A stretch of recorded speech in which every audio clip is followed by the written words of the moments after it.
Assalamualaikum warahmatullahi wabarakatuh. Perkenalkan, nama saya Rizky Jaya, nomor absen 31, kelas 11 TKR 3. Di sini saya akan melakukan praktek sistem starter. Untuk pemeriksaan pertama adalah tes kebocoran atau ground test menggunakan avometer. Lalu nyalakan avometer dan arahkan ke ohm. Setelah itu kabel kita arahkan ke armatur dan ke komutator. Jika jarum pada avometer tidak bergerak, itu tandanya masih baik dan layak digunakan. Setelah itu tes sirkuit terbuka atau open circuit, yaitu dengan cara mengarahkan kedua kabel ke komutator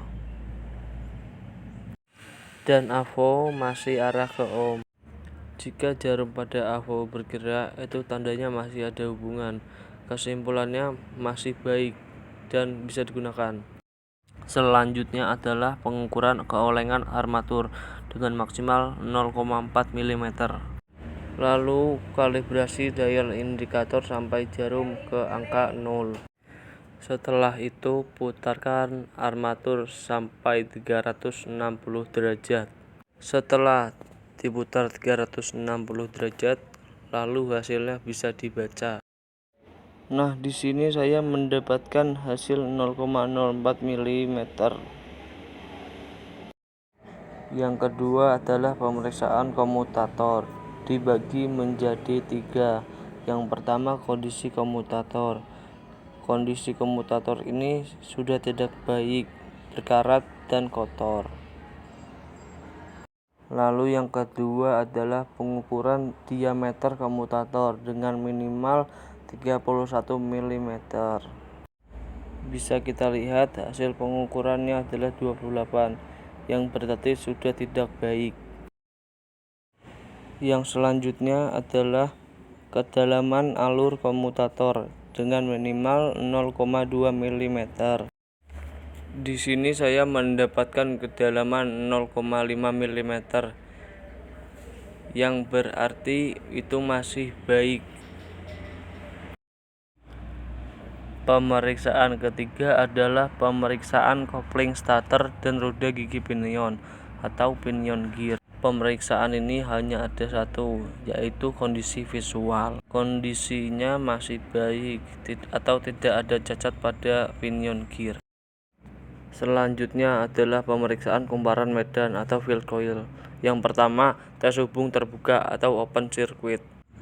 Jika jarum pada avo bergerak, itu tandanya ada hubungan atau masih baik. Lalu yang kedua adalah tes hubung massa atau ground test, dengan cara menempelkan ke ujung koil medan dan ke frang medan. Jika tidak ada tegangan, berarti itu masih bagus. Nomor 5. Pemeriksaan sikat atau brus dan pemegang sikat atau brush holder dibagi menjadi 2. Yang pertama, panjang sikat minimal 10 mm. Di sini saya sudah mengukur panjang sikat, yaitu dengan hasil ukuran 10 mm. Dengan kesimpulan masih baik dan masih bisa digunakan. Selanjutnya adalah brush holder atau pemegang sikat positif dan negatif. Di hasil pemeriksaannya, brush holder masih baik dan tidak ada cacat pada brush holder tersebut dan masih bisa digunakan. 6. Pengukuran magnetic switch atau solenoid. Yang pertama, hubungan pull-in coil. Kabel diarahkan ke terminal 50 dan terminal C. Jika jarum pada avo berputar, itu masih baik. Selanjutnya adalah hubungan hold-in coil.